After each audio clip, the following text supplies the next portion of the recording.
Buenas, este es el grupo número 5 y el tema de nosotros es los métodos lingüísticos. Esperemos que nuestra exposición les guste. Antes de comenzar con nuestro tema, quiero hacerle un pequeño resumen de lo que es el método y la lingüística. El método es la guía, forma o manera en cual llevamos a cabo una acción determinada. La lingüística es la ciencia general que describe, explica y predice la naturaleza, la estructura y el funcionalismo de las lenguas naturales. Entonces, nuestro método lingüístico es la ciencia general que se estudia del habla y la lengua a fin de una investigación.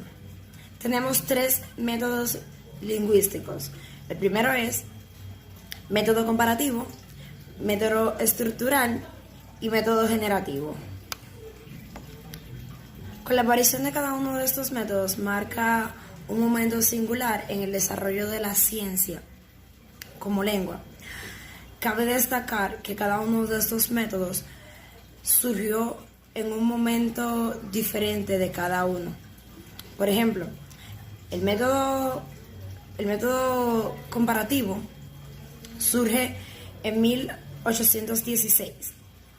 Luego de un siglo surge el método estructural en 1916 y después de 40 años surge el método generativo. El método comparativo nos permite investigar las relaciones genéticas o filogenéticas que hay entre 2 o más lenguas. El método estructural nos facilita el estudio y la composición de la estructura, de la naturaleza y las funciones de las lenguas naturales, así como definir y clasificar las distintas unidades lingüísticas. Y nuestro método generativo nos ayuda a investigar la capacidad de crear o recrear la lengua que posee un hablante del nativo ideal. Cada uno de estos métodos ha cumplido su misión y ha contribuido al desarrollo del pensamiento lingüístico general. Cada uno ha permitido explorar y explotar un solo objetivo de estudio, que es la lengua. Para la segunda mitad del siglo XX se han creado 3 métodos diferentes, no menos importantes, como expresión del desarrollo del pensamiento lingüístico. Estos son método textual, método funcionalista y método cognitivo lingüístico. Método comparativo o comparativista es el conjunto de procedimientos que permite describir y explicar las relaciones existentes que hay entre 2 o más lenguas. Este método se procuró en restaurar o reconstruir a través de un estudio comparativo una postulada lengua hipotética. Una vez establecida, fueron desarrolladas las distintas lenguas derivadas durante un largo proceso evolutivo de siglos. Con la inauguración del método comparativo se inicia la etapa científica de la investigación de la lengua. El método se comprueba mediante el hecho de que para realizar cualquier investigación de tipo dialectal se pasa de la descripción de las características de una lengua específica a la comparación con otra lengua. Los objetivos de este método fueron los siguientes: reconstruir la lengua madre indoeuropea, investigar el origen de las formas gramaticales y clasificar las lenguas del mundo. Principios. Contribuyen en esencia la teoría de la ciencia, es decir, la parte de la ciencia que permite explicar mediante el empleo de una terminología discreta, y el objetivo de la ciencia. La fundamentación de la teoría de los métodos comparativos descansa en 5 principios. Primero, principio de la arbitrariedad del siglo lingüístico, principio de la continuidad, principio de la regularidad, principio de la analogía y principio del préstamo. Un ejemplo de uno de nuestros principios es, en inglés decimos mother, en alemán decimos Mutter, Esto establece que no existe ninguna relación directa entre la palabra y la realidad. Pero, si dos o más lenguas utilizan la palabra muy parecida o casi iguales para designar la misma realidad, de ello puede deducirse que en dichas lenguas en alguna época tuvieron relaciones históricas similares. Buenos días, profesora Yelisa. Espero que se encuentre bien. Mi nombre es Carmen Cristina Alcántara, pertenezco al grupo 5. Le estaré hablando de lo que son los procedimientos metodológicos. Dentro de estos procedimientos abarcaré lo que es el método comparativo. Este consta de dos grandes pasos o procedimientos metodológicos, que son la comparación y la reconstrucción. Estos a su vez constan de 4 pasos, que son la inspección, la clasificación, la reducción o contracción y la reconstrucción.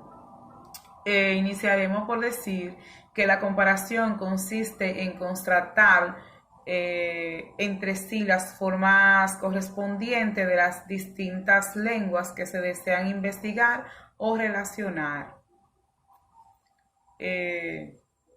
La reconstrucción consiste en establecer la forma común primitiva de la que procederían las distintas formas comparadas.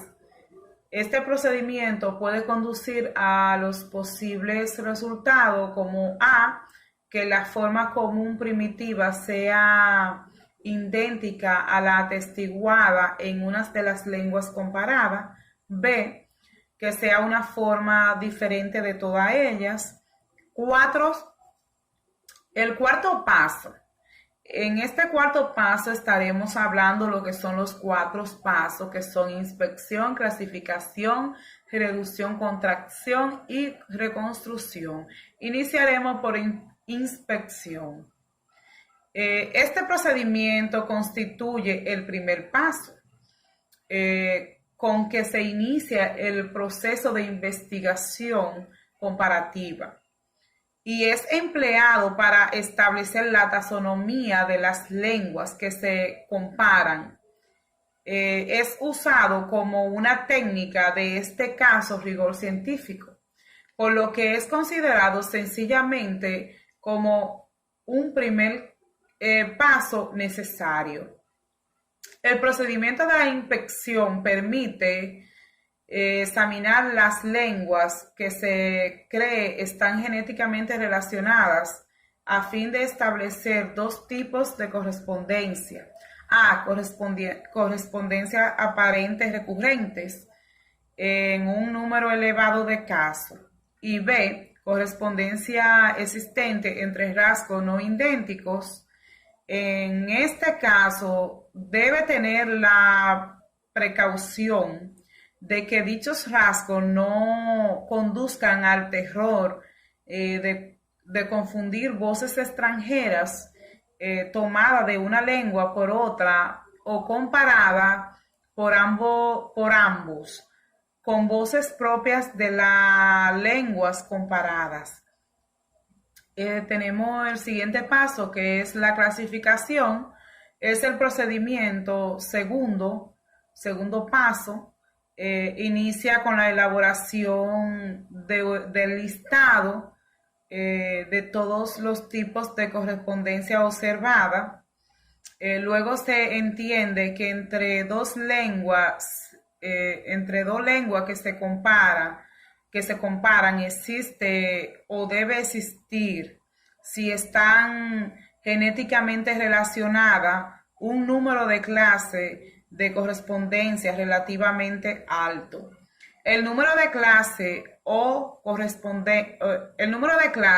grupo de correspondencia aumenta con cada interferencia.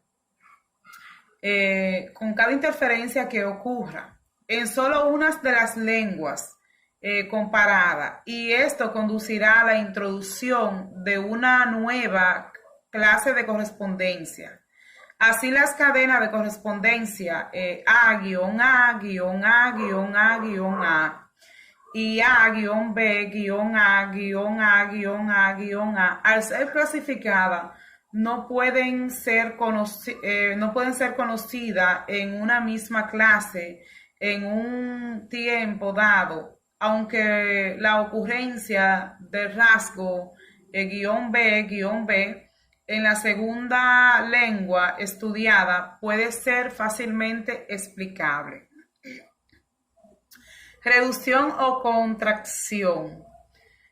Como indica su nombre, este procedimiento consiste en reducir las clases de correspondencias inventarias o clases con mayores correspondencias. Todas las cadenas de correspondencias obtenidas son examinadas o inspeccionadas con el fin de establecer posibles factores condicionantes que podrían explicarlo como variante de otras cadenas. Por ejemplo, un conjunto de correspondencia, por ejemplo, O-U-A-A-A, ocurre solo cuando la vocal estudiada se encuentra procediendo a una consonante labial. Se entenderá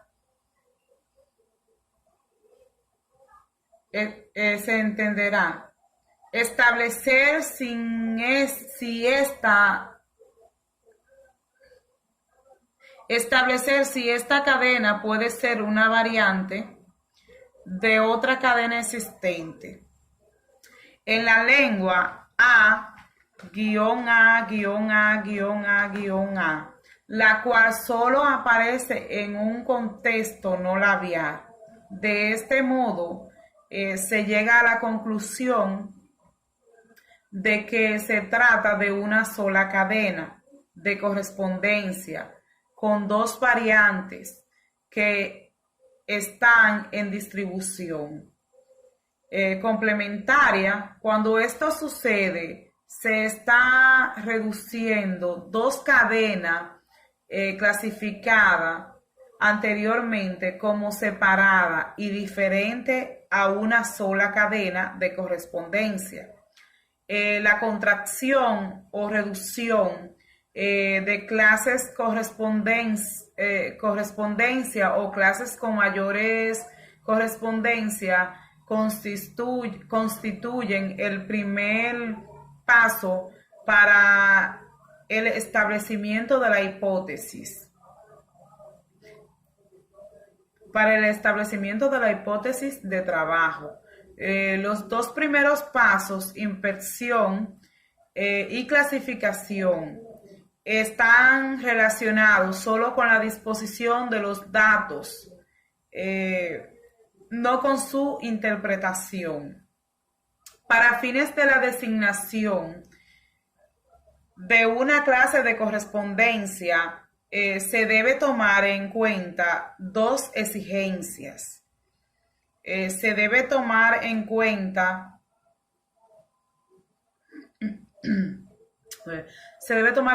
dos exigencias. Básica. A la designación no debe ser usada de nuevo en este nivel del análisis para identificar otra clase de correspondencia. La designación debe estar relacionada en una forma definida con los miembros de las clases que designa.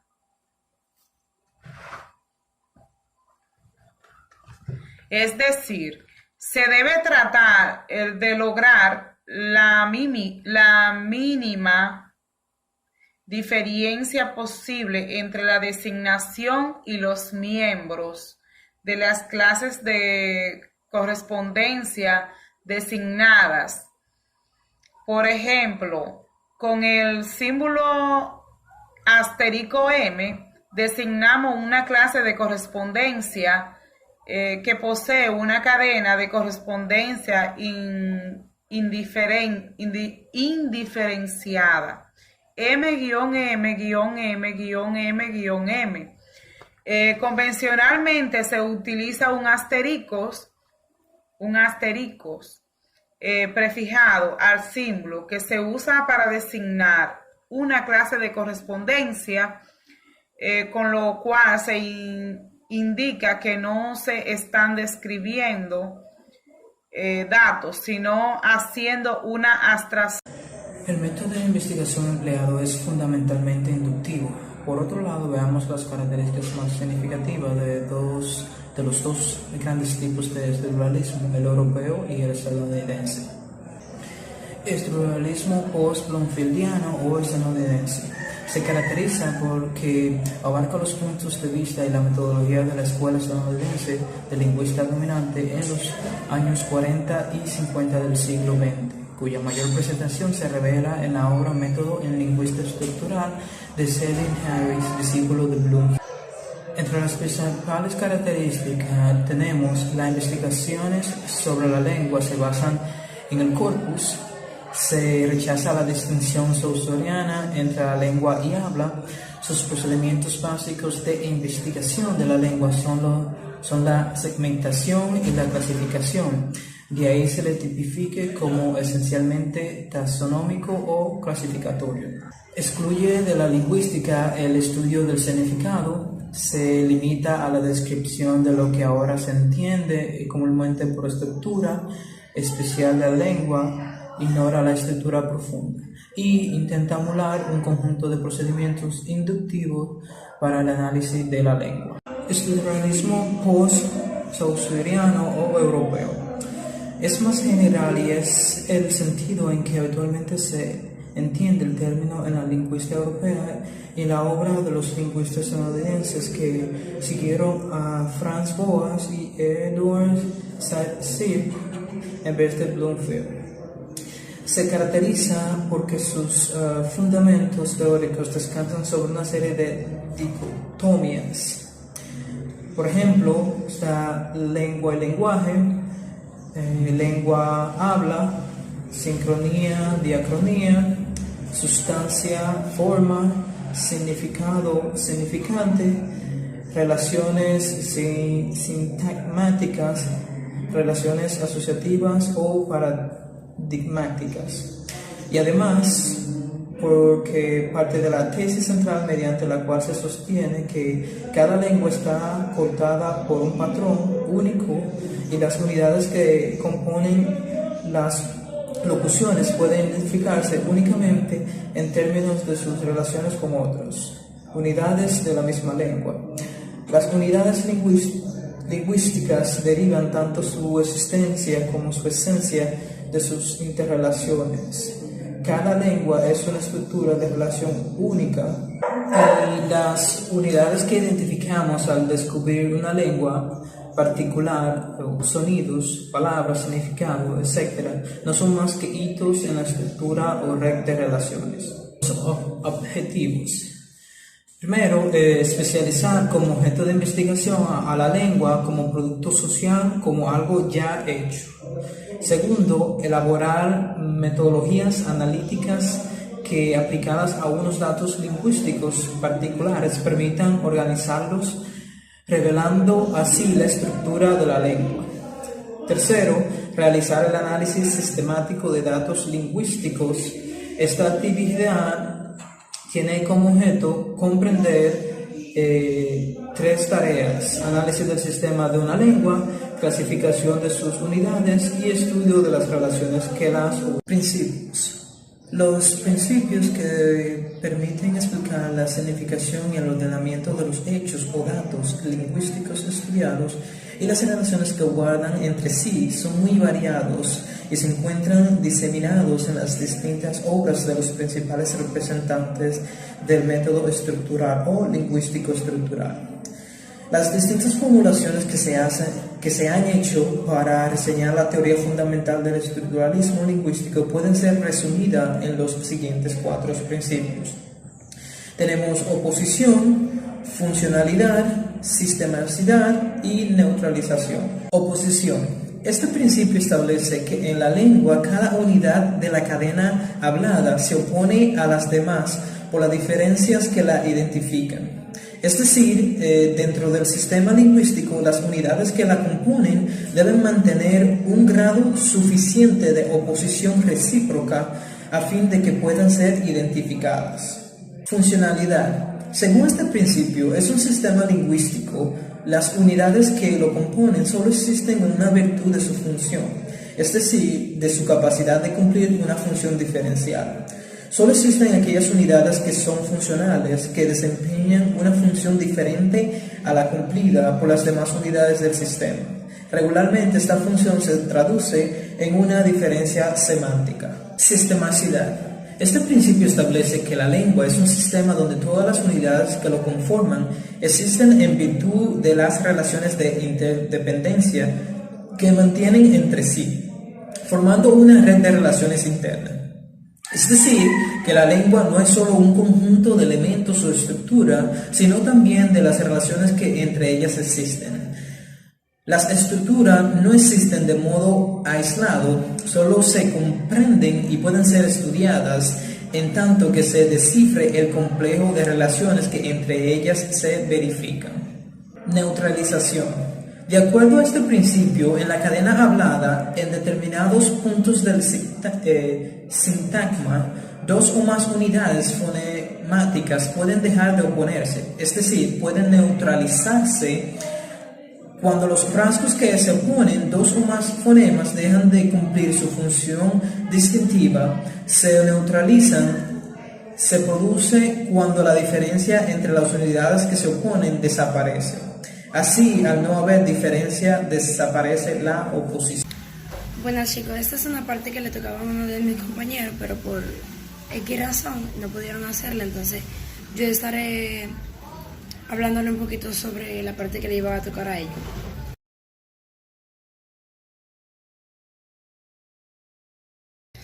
La segmentación consiste en aislar o separar las proposiciones análogas de la cadena hablada, según corresponda a una función determinada, función o significado.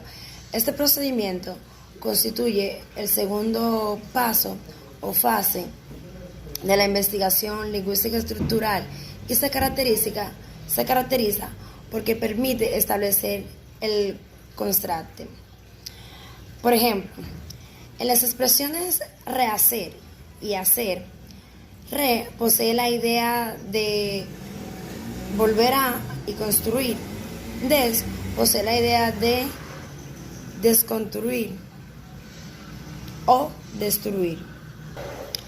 Así podemos segmentar la cadena hablada o discurso de la lengua en oraciones, sintagma, palabras, morfemas y fonemas. La oración es un segmento de la cadena hablada que se caracteriza por poseer autonomía sintáctica y por expresar un mensaje, transmisión de una información que revela una actitud determinada del hablante. Los morfemas son los elementos de la cadena hablada más pequeños que poseen un significado. Por ejemplo, el morfema ente, que forma parte de la palabra insultante, expresada de la idea de principios activos de tiempo presente. Por ejemplo, el cantante, el informante, presentan tiempo presente. Los morfemas son los segmentos más pequeños de la cadena hablada que carece de significado. En cada lengua existe un número limitado cuya medio se cifra de 20 a 40 fonemas.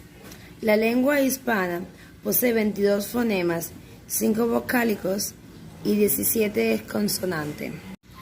Clasificación. Este procedimiento consiste en agrupar las unidades del sistema lingüístico según sus rasgos comunes. Se basa en la posibilidad que tienen los elementos que resultan de la segmentación de la combinación entre sí. Los morfemas se clasifican en dos tipos: morfemas lexicales y morfemas gramaticales.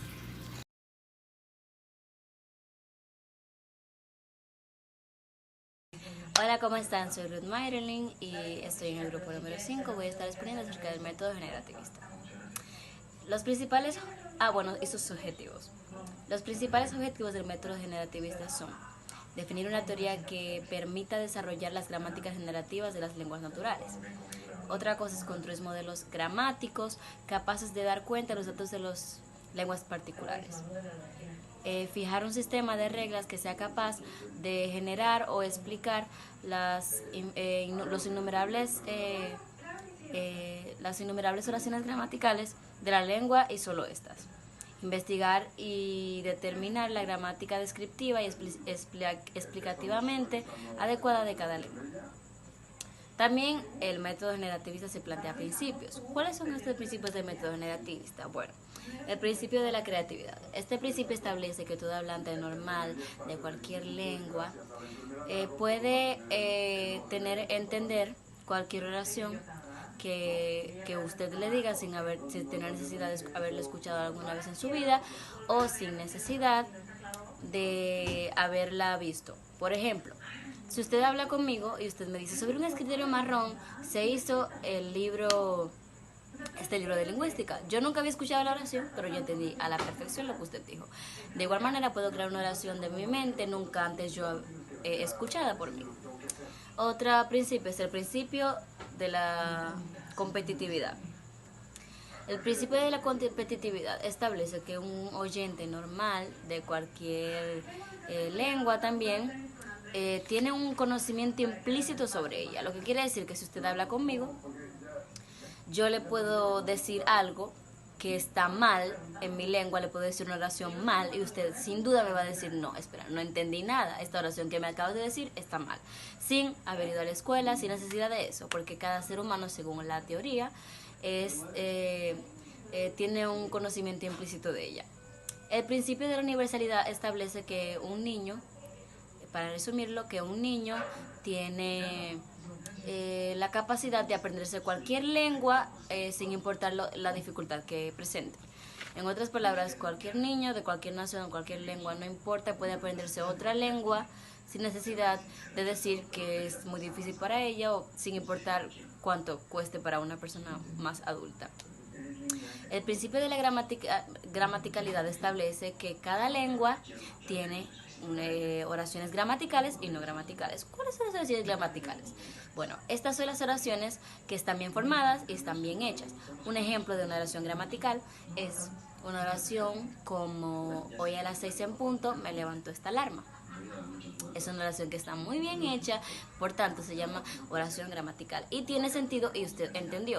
O un ejemplo de una oración no gramatical y que no tiene sentido es hoy conducí deliciosamente, no nada. No entendemos nada de lo que yo acabo de decir, ni de lo que quise decir con eso. Sin embargo, hay oraciones que están bien formadas, pero no tienen sentido. ¿Cuáles son esas oraciones? Un ejemplo. Las monedas conducieron deliciosamente esta mañana. No tiene sentido. Aunque lo escuchamos y está bien formada, no tiene sentido. Las monedas no conducen. Deliciosamente menos.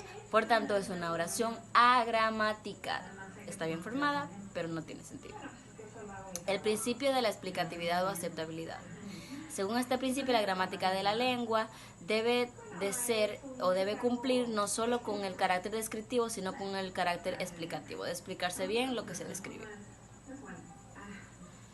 Bueno, hay un último principio que yo voy a explicar el del día de hoy y es el principio de la transformación. Este establece que una oración cualquiera usted la puede transformar, cambiar de frases, pero no quitar la información que quiere llevar. ¿Cómo así? Bueno, yo puedo cambiar una oración cualquiera, quitarle frases, ponerle frases, pero lo que quiere dejar dicho no lo puedo cambiar. Ejemplo, Ángel tiene una casa. Yo lo puedo cambiar y poner la casa de Ángel. Quiere decir lo mismo, que Ángel tiene una casa, pero con diferentes frases. Otro, él robó la bicicleta. Él la robó. Quiere decir lo mismo, pero con diferentes frases que yo omití o que yo dije. Otro es, el Congreso aprobó el presupuesto.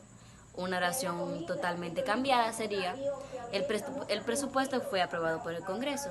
Es algo que quiere informar lo mismo según este principio, pero que no puede cambiarse lo que quiere dejar dicho. Esto quiere decir el principio de la transformación. Y para concluir, mientras más general o generalizada es la gramática, En esta medida es más simple. Muchas gracias por escucharme.